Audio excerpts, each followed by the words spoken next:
Next question देखते हैं। देखिए कितना अच्छा क्वेश्चन है।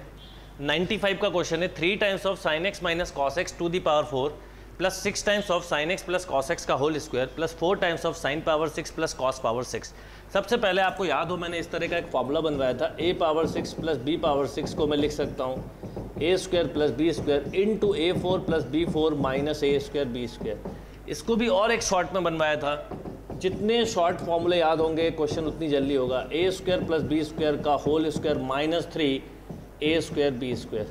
मीन्स अगर मैं sine power 6x plus cos power 6x को लिखना चाहूँ तो लिख सकता हूँ 1 minus 3 sine square X into cos square X by, क्योंकि जब sine square X cos square X लिखेंगे तो 1, ये भी 1 माइनस 3। तो इतना ये शॉर्ट में आप कर सकते हैं, आपका बहुत टाइम बचेगा। सेकेंड, यहाँ पर sign x minus cos x की पावर 4 है। मैं चाहूँ तो ऐसा लिख सकता हूँ sign x minus cos x का होल स्क्वायर क्या होगा 1 माइनस साइन 2x, राइट। इसी तरह sign x plus cos x का होल स्क्वायर क्या होगा। ये पूरा क्वेश्चन अगर आपके कंसेप्ट स्ट्रांग है तो आप बहुत स्पीड में कर सकते हैं। स्पीड भी बहुत इंपॉर्टेंट चीज़ होती है किसी भी कॉम्पिटिटिव एग्जाम में। अब देखिए क्या होगा, इसको मैं लिख सकता हूँ 3 times of 1 minus sign 2x का होल स्क्वायर, पावर 4 से स्क्वायर कर दिया। इसको लिख सकता हूँ 6 times of 1 plus sign 2x, और इसको लिख सकता हूँ 4 times of 1 minus 3 sine square X into cos square X, right. अब इसका अगर मैं स्क्वायर ओपन करने के लिए बोलूँ तो आप लिखते 3 minus 6 sine 2x plus 3 times of sine square 2x, यही लिखते हैं। फिर यहाँ लिखते हैं 6 plus 6 sine 2x plus 4 minus 12 sine square X into cos square X, right. अब ये क्या हो गया, देखिए ध्यान दीजिएगा। 6 साइन 2x से 6 साइन 2x कैंसिल, 6 प्लस 4 हुआ 10, 10 प्लस 3 हुआ 13, बस आंसर भी 13 आ गया, क्योंकि ये तो 3 साइन स्क्वायर 2x है।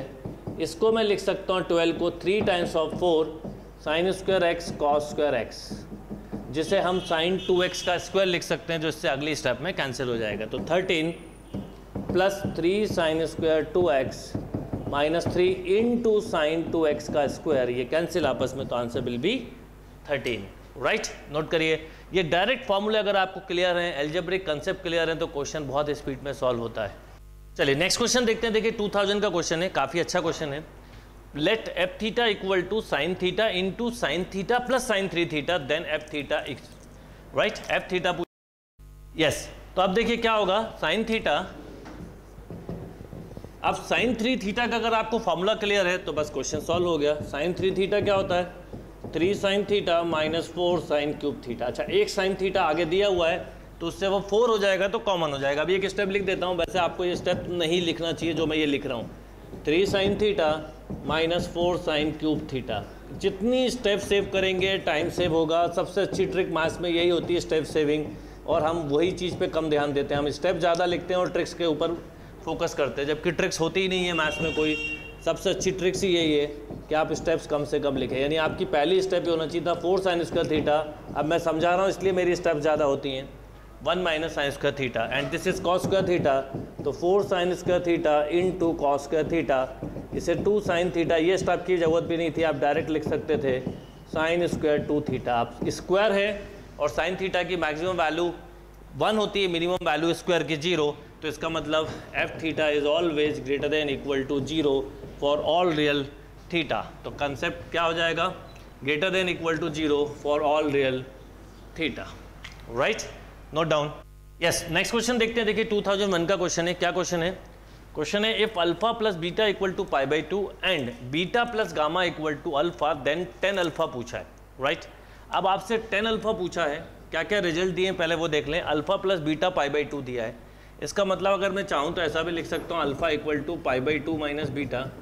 अगर इसका 10 ले लें तो 10 alpha equal to 10 π/2 minus beta. कहीं ना कहीं रिजल्ट काम आते हैं छोटे छोटे। 10 alpha equal to 10 90 minus theta cot beta means 10 alpha into 10 beta equal to 1। एक रिजल्ट ये हो गया। अब beta plus gamma equal to alpha दिया है और 10 अल्फा पूछा है हमसे, राइट। तो और अल्फा बीटा का रिजल्ट है हमारे पास, तो एक काम करते हैं, गामा इक्वल टू मैं लिख सकता हूँ alpha minus beta, right. Gamma equal to क्या लिखा, अल्फा माइनस बीटा, 10 लिया, 10 gamma equal to 10 alpha minus beta, open करिए, 10 gamma equal to 10 alpha minus 10 beta upon 1 plus 10 alpha 10 beta, right. अब 10 alpha 10 beta की वैल्यू हम already 1 निकाल चुके हैं, वो पुट करी तो 10 gamma equal to 10 alpha minus 10 beta upon 1 plus 1, this is 2, तो 2 gamma equal to 10 alpha, question solve हो गया, 10 बीटा, 10 अल्फा पूछा है आपसे, तो 10 alpha equal to 2 gamma plus of 10 beta. देखिए एक बार फिर समझिए, आपको एक्चुअल में पूछा है 10 अल्फा, पर अल्फा को बीटा और गामा के टर्म में देना है, अल्फा को बीटा और गामा के टर्म में देना, और यहाँ पे अल्फा प्लस बीटा है, तो अगर मैं यहाँ डायरेक्ट 10 लेता तो मेरा फ़ायदा नहीं होता, क्योंकि बीटा और गामा में आप उलझ जाते, तो इसलिए पहले मैंने अल्फा को लिखा π/2 माइनस बीटा, फिर उसके बाद 10 alpha equal to 10 90 minus theta से इसको कॉट लिखा, तो एक रिजल्ट आ गया। और यहाँ पर 10 अल्फा निकालना था, पर हमने गामा इक्वल टू लिखा अल्फा माइनस बीटा, क्योंकि अल्फा बीटा का एक रिजल्ट था, तो उससे हमारे पास रिजल्ट आया 210 gamma plus 10 beta. Note down. Yes, next question देखते हैं। देखिए क्या क्वेश्चन है next, the maximum value of, बहुत अच्छा क्वेश्चन है, cos alpha 1 cos alpha 2 cos alpha 3 up to cos alpha n, इसका आपको मैक्सिमम वैल्यू बतानी है। रिस्ट्रिक्शन है, कंडीशंस गिवन है, अल्फा जो है वो 0, अल्फा 1 अल्फा 2 अल्फा 3 सभी 0 से π/2 के बीच में। इससे एक बात समझ में आ गई कि हम फर्स्ट क्वाड्रेंट की बात कर रहे हैं, पॉजिटिव की बात कर रहे हैं। और एक और कंडीशन गिवन है, cot alpha 1 cot alpha 2 cot alpha 3 cot alpha n equal to 1, right. इस क्वेश्चन को करने का एक सिंपल तरीका ये भी हो सकता है कि आप जैसे अल्फा 1 अल्फा 2 के लिए निकाल लीजिए, जो आंसर अल्फा 1 अल्फा 2 के लिए होगा वही आंसर हमारा, पर n की वैल्यू 2 लेने पर ये भी 1/4 आएगा, ये भी 1/4, तो आप n की वैल्यू 3 ले लें या n की वैल्यू 4 ले लें। पर अभी मैं कंप्लीट भी क्वेश्चन मेथड से करूं तो टाइम नहीं लगेगा। Cot alpha 1 cot alpha 2 cot alpha 3 अगर 1 है तो इसको cos upon sine cos upon sine cos upon sine cos upon sine लिख सकते हैं। लॉजिकली देखें तो ये सब अगर 1 दिया हुआ है तो एक लॉजिक आपको समझ में आता है कि 1 है तो अल्फा 1 को या अल्फा 2 को अगर हम या अल्फा n को π/4 ले लें, पहले ट्रिक से बता रहा हूँ, तो कॉट π/4 1 होगा 1 होगा 1 होगा, इसका मतलब यहाँ पर मैं 1 π/4 लिख सकता हूँ, इसका मतलब 1/√2, ये तो आपको ट्रिक से बता रहा हूँ, 1/√2 up to 1/√2 n times, right. इसका मतलब ये हो गया 1/√2 की पावर n या 1/2 की पावर n/2, ये इसकी मैक्सिमम वैल्यू हो गई 1/2 की पावर n/2।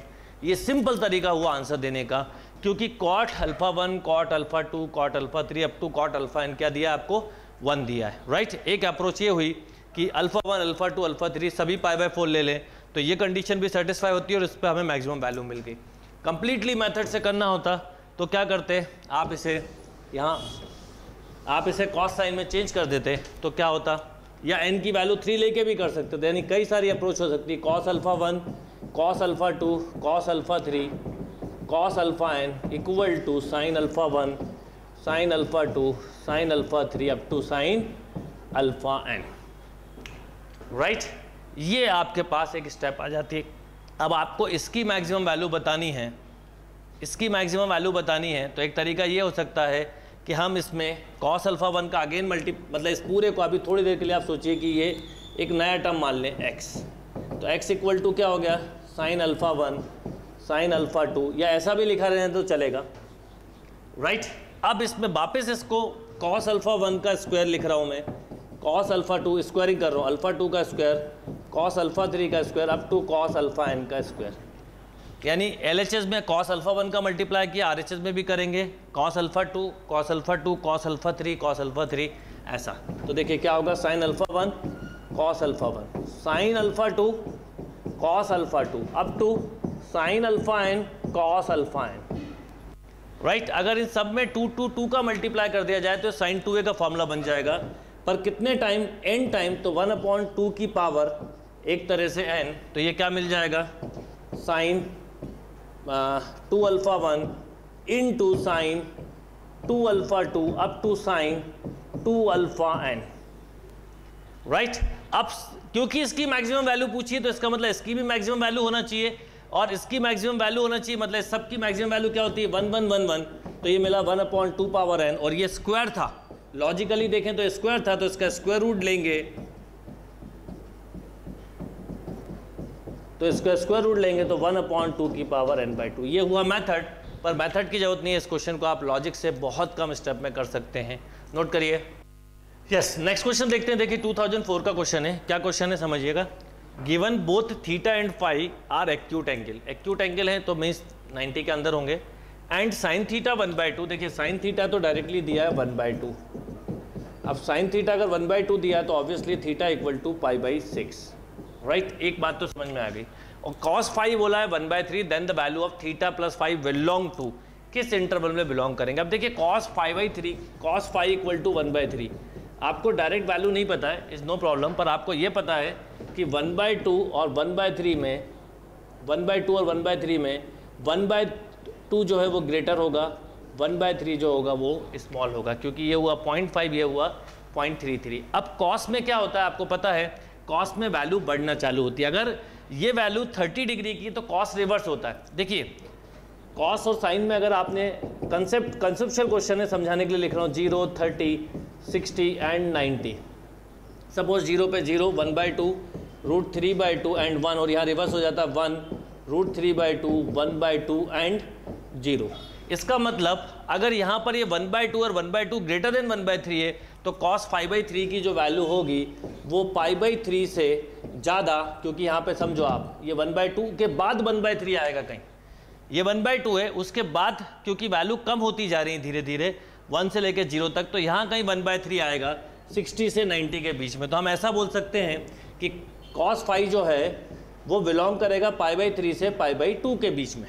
एग्जैक्ट वैल्यू की ज़रूरत नहीं है, तो इसका मतलब इसको इसमें ऐड कर दीजिए, तो ऐड करा तो π/2 से ओपन इंटरवल, π/2 से π/6 ऐड करिए, π/2 में अगर आप π/6 ऐड करेंगे तो क्या हो जाएगा, देखिए एलसीएम 6 आएगा तो हो जाएगा 3 + 4 π/6 मीन्स 2 π/3। तो आंसर होगा π/2 से लेके 2 π/3 के बीच में, राइट। π/2 से लेके 2 π/3 के बीच में कहीं पर आंसर आएगा, नोट करिए। यस, नेक्स्ट क्वेश्चन देखते हैं। देखिए 2006 का मैं मेथड से नहीं बताऊंगा, टोटल लॉजिक से बताऊंगा। बहुत अच्छा क्वेश्चन है। Let theta belong to 0 to π/4। T1 दिया है tan theta to the power tan theta, T2 दिया है tan theta to the power cot theta, T3 दिया cot theta to the power tan theta, and T4 दिया cot theta to the power cot theta. हम समझें अगर theta belong to 0 to π/4 है open interval, तो obviously tan theta belong to 0 to 1 और cot theta belong to 1 to infinite होगा, क्योंकि reverse हो जाता है, यानी cot की वैल्यू बड़ी आएगी, tan की वैल्यू छोटी। अब एक बहुत बेसिक कंसेप्ट है, हमेशा याद रखिएगा, x बिलोंग टू 0 to 1 हो तो x स्क्वायर भी 0 से 1 होगा और x पावर भी n 0 to 1 होगा। और एक और इम्पॉर्टेंट बात कि इसका स्क्वायर छोटा होता जाएगा, जैसे x की वैल्यू अगर 0.5 है तो x स्क्वायर और छोटा होगा, x क्यूब और छोटा होगा 0.125। मीन्स अगर नंबर 0 से 1 है तो उसकी हायर पावर और स्मॉल होती जाती है, और इसके अपोजिट अगर x की वैल्यू 1 to इनफाइनाइट है तो x पावर n भी 1 to इनफाइनाइट होगा और वैल्यू बढ़ेगी।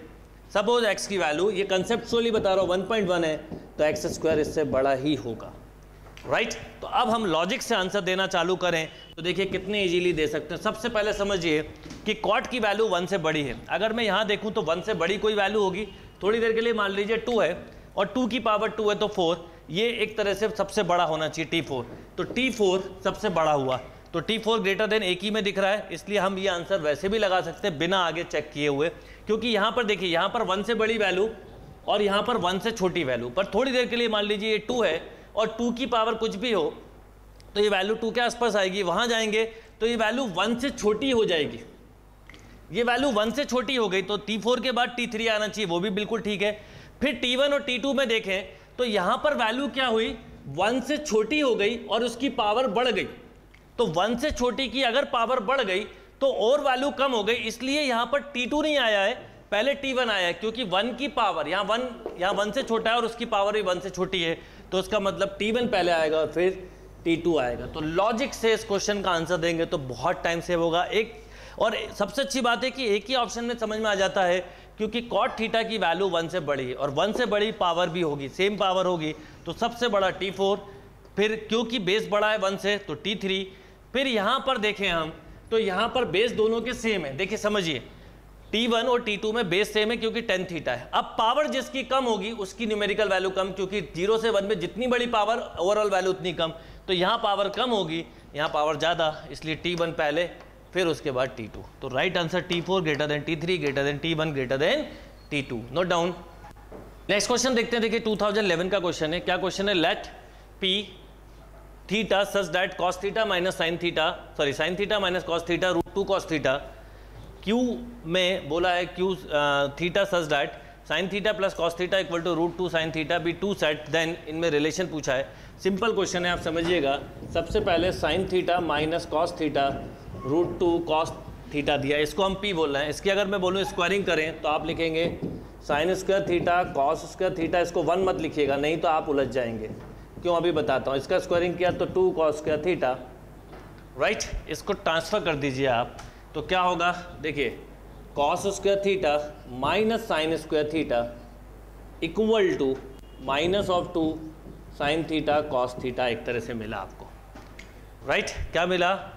Cos square theta minus sine square theta equal to minus 2 sine theta cos theta. अगर मैं इसके फैक्टर बनाऊँ तो आप लिखते cos theta plus sine theta into cos theta minus sine theta equal to minus 2 sine theta cos theta. Cos theta minus sine theta की value cos minus sine की नहीं है, तो ये माइनस रूट 2 हो जाएगा। तो sine theta plus cos theta into minus root 2 cos theta equal to minus 2 sine theta cos theta, right. तो sine theta plus cos theta equal to एक तरह से डिवाइड हो गया तो रूट 2 साइन थीटा मिला। तो ये किसके इक्वल आ रहा है? Q के, यानी P किसके इक्वल है?